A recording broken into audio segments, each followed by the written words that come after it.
Hello everybody, this is SnowiiFrog giving you a guide on Vassals for Europa Universalis 4, and I'm just gonna make a quick rundown of what I will be talking about in this video. First off, I will be talking about how to create vassals. There are 3 ways of doing that. That's releasing a nation, forced vassalization, and to offer the vassalization in a diplomatic way. Then I'm gonna talk about the benefits of having a vassals. And then I'm gonna end the video by talking about how to annex a vassal, meaning incorporate them into your empire. How to release a vassal. First, you need to be at peace. Then you have to go into your diplomacy tab here, and you can do that by just clicking your shield and the dove and create your vassal.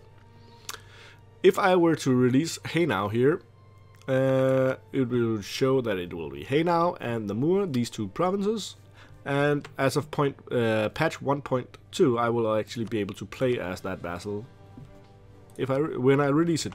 You can use that method by to play the colonial powers as of 1.4. That's the way to play a colonial power if you build your country up from the start and get go by yourself. Another thing, the good thing here is when the religious state religion will be the same as your religion. Like if I'm Catholic, then Haina will also be Catholic. That is even if the 2 provinces here are Protestant. Then they will just have to convert the provinces, and you will not have to spend your missionary powers on converting this. That's one way of releasing your nation, and then having the new nation take care of the religious conversion. The tech group of the released nation will always be what it was before. So for instance, if I vassalized one of the African nations down here, it will still be an African nation tech group, or if it was an Eastern nation, it will be an Eastern nation, or it was a native, it will be in the New World tech group, depending, what it was at the time of vassalization. So if the natives over here had westernized, they would be Western. But this also happens if you release them in a war. That's the other way of releasing a vassal, but they will not be under your complete control. But if you lose a war and the other part forces you to release a vassal, they will also have the tech group and the military, no, not the military, the tech level of you. So if I were to release any of my vassals here, they would have actually the same technologies as I have. So that's something you need to think about when releasing powers down here in Africa and so on. It could be an idea, and then again, it could not, depending on what your tactics are for invading the world. Forced vassalization. As you can see here, I'm playing the Livonian Order, and I've taken over Riga. So if we go to the peace agreement here, we can go into treaties. We could do the full annexation here, and that will take 100, and exactly the same amount of diplomatic points, 50 points and 50 points, but overextension will really a little bit less of that. And if we place here, you can actually see you get overextension and 50 aggressive expansion. If we go to, need to disconnect here, and we still get the overexpansion, but it's not the overexpansion. We'll get the aggressive expansion, and you can actually also do some trade power here, which is very good.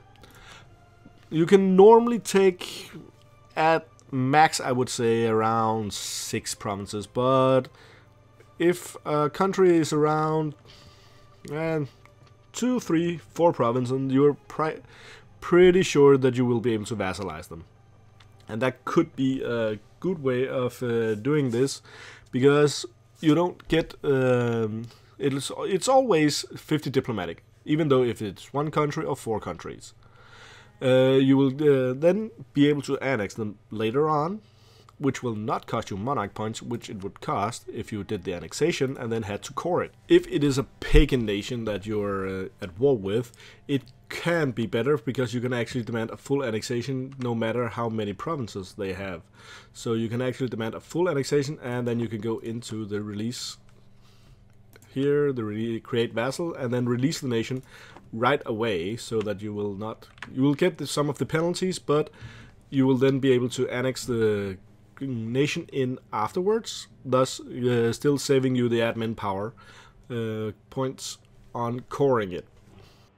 Diplomatic vassalization, or offer vassalization, which is also called, because it's actually what you're doing. If you go into a country here, you can take Avignon, diplomacy. As you can see here, we are already having them as a vassal, so I can break the vassalization. But if I press over here, you can see the offer vassalization tab will actually appear.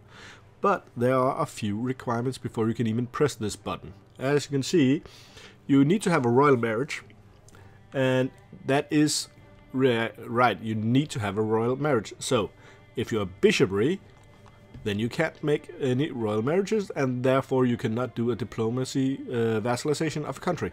So for instance, Venice, which is a republic, they can't do it either.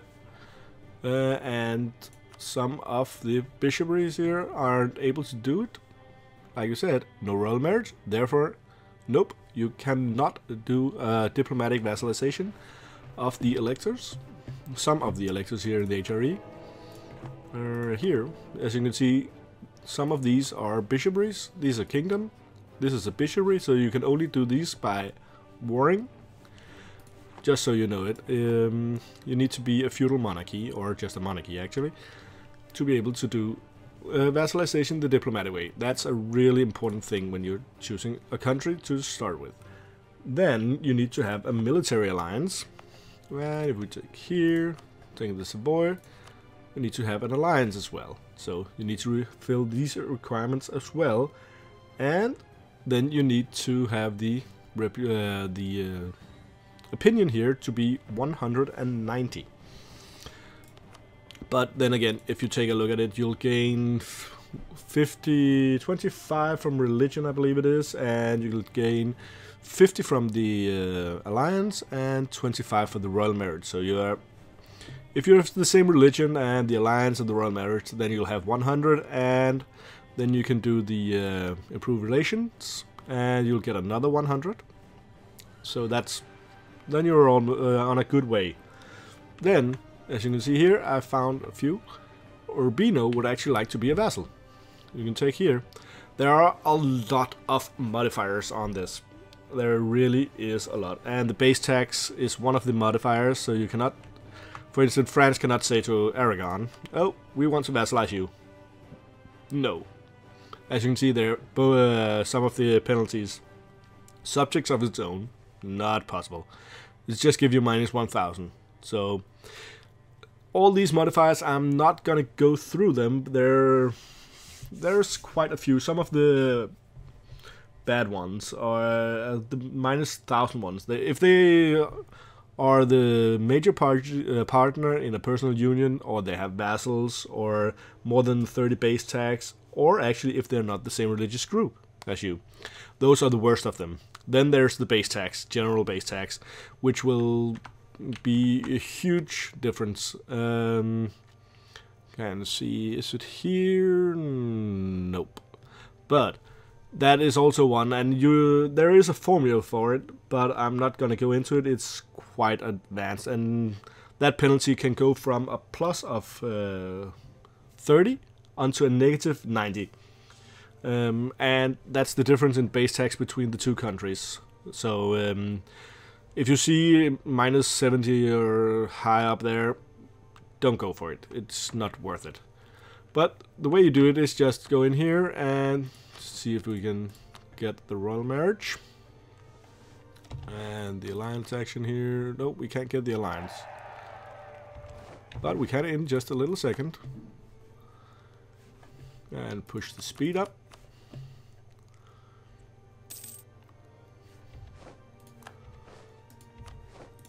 And let's see. And we can get the offer vassalization when we get to 190. I'll just do that off screen, just a second. Okay, as you can see here, I can now offer vassalization and they would accept. I can also claim the throne because of the royal marriage, but if you want to see that on personal unions, There will be a video up on that on the channel shortly. But I can do the offer vassalization, and let's see. There we go. And as you can see now, they're a vassal of ours. So that's the quick way of integrating people, countries in our, what can I say it, more diplomatic way without taking over expansion and aggressive expansion. Benefits of vassalization. As you can see here, I'm in the economy tab as France, and you can see we've got 6 vassals right here, and they do give us 2.8. You can then say that's not a lot of gold. Well, it's gold you don't have any expenses on. Besides that, what they do is they give you extra force limits. Not naval limits, but force limits. I'm not entirely sure on how much they increase, but they do increase, and they give you a little bit extra manpower here. Not completely sure on how much they do give you here either, but besides that, if it is an elector in the HRE, if we go here, where is it? There. If we got these electors and we were to have one of these as a vassal, we will have a plus 50 on the relationship boost for the vote. But then again, we would have minus 50 on the others. But okay, that's one way of taking over the Holy Roman Empire, is actually to get some of these small countries here as vassals or in personal unions and make them vote for you to become the emperor. That is some of the good things about them. And another thing is that after 10 years you can annex them, which I will discuss very shortly. But we take a look at here. We can annex this vassal if we have 190, and all the provinces they control you will gain cores on. So you will save your admin power on, so you don't have to spend the cores. If we take a look at some of these provinces here, oh, I need to press the right button. There's 3 base tax here, 5 base tax. That's a lot of admin power to spend on coring. So you can save that by actually just vassalizing, wait 10 years, gain the bonuses, and then again, it's not a small army when you're going to war. See, we just vassalized Albania here. They've got 3,000 troops. Well, you can say that's not much, but it's 3,000 troops that will automatically attach to your army. So they don't go towards your manpower. They will recuperate on their own. The enemy, if they siege them, they cannot declare peace on them. So they will never leave you in a war, which makes them good allies. That is just some of the good bonuses of having vassals. Yes, they do go against your diplomatic limit here, relationship, but taking into consideration, if you go one above and you say take 10 years for you before you're able to annex them, that's 120 diplomatic points, diplomatic power points here, monarch. But if you were to core this province alone, it would cost you, well, above 120 admin power. So you're trading it off, but you're gaining the cash, gaining the manpower of your provinces here, and your force limits as well, not the naval. You don't get any naval bonuses, just so you know. So there are a lot of benefits on the vassal part. You just have to use them correctly. If you want to see more on your vassals, you can also check the new subjects shortcut in 1.4, which will give you a little bit more overview of your vassals. You see your relations. As you can see, you've got 200 relationship here, and what the modifier is for doing this. And you can see here army sizes, so you know exactly what you can, what you're getting out of them. So that's a good way of just checking your vassals and unions, and, well, if you have colonies, this is also for colonies where you can release your colonies and so on. And the modifier here, where you get some extra income for your vassals. colonial income, it's separated up all the way, so you can have a better look at everything. Annexing a vassal. As you can see here, we will be able to annex Urbino here in 10th of April. And that's a few days away, and there we go. We're now able to start the process of annexing a vassal. Then let's take a look here. Annexation is estimated to be done June 1469, and that's a little bit of 10 years or so. The base, that's one we'll always get. That's 0.5%. All these are percentages of how much that will be done each month. So if you can see here, that's the way they calculate. Long-time vassal. This will go for, well, 10 years. If they have been a vassal for 10 years, which these have been now, you'll get a minus 0.05. After 20 years, it'll be 0. Then it will be, after 30 years, it will be a positive 0.05, and after 40 years, it will be 0.1. And that's the max modifier you'll be getting. So it'll be 0.05 per decade.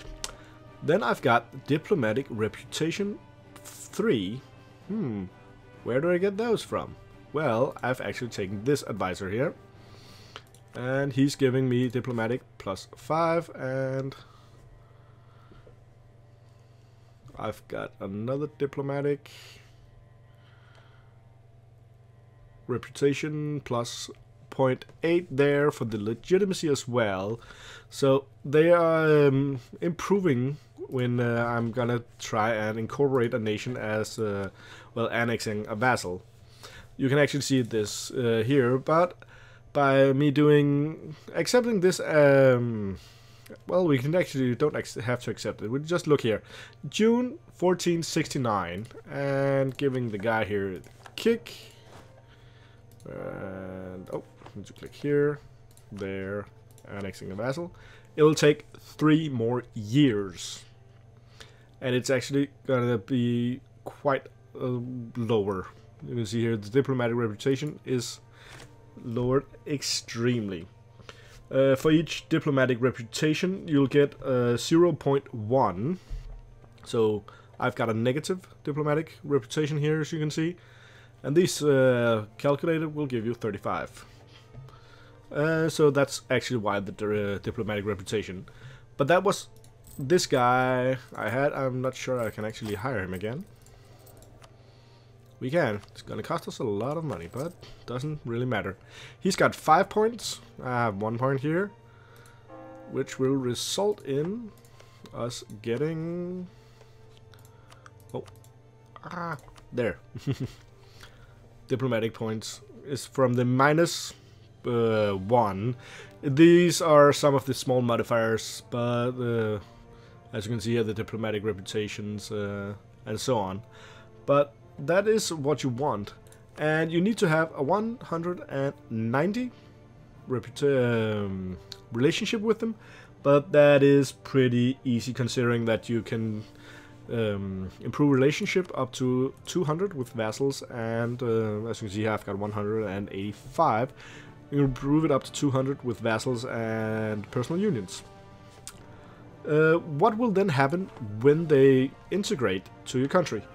There is a few things. You will gain control of the province, of course. You will gain core on it, and all of the provinces it control. But they have to have had cores on it. So if they control this province, but they don't have a core on it, you're not gonna get a core on it either.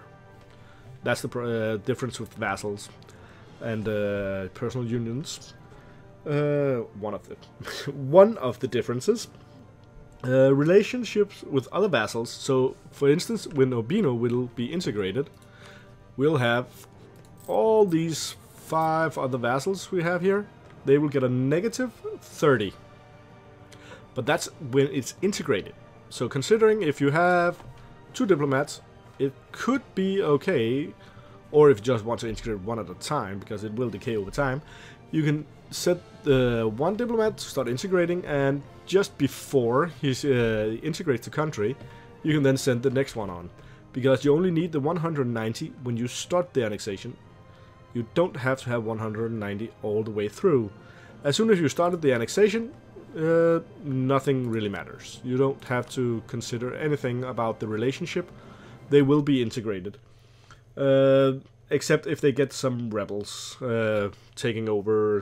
So just keep a watch on that. There is a few types of rebels that can stop integration. But just keep a look at rebels. You need to do that on your vassals anyway. So, and you will lose 10 legitimacy. And that's actually it. And you've got a core. So for instance, we as France would actually get a core here in Italy. And we did that the diplomatic way. By integrating diplomatically and then expanding.